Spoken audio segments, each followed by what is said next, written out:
Hello everyone, you're on the GeekBox YouTube channel. Today you will find out how to install Razer software. Let's go. Open Razer.com. PC. Software. All software. Choose Razer Synapse.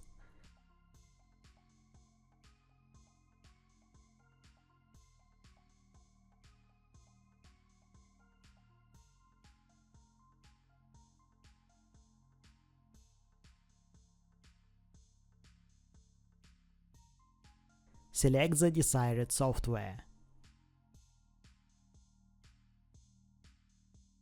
Install. Wait for the installation to complete. That's it.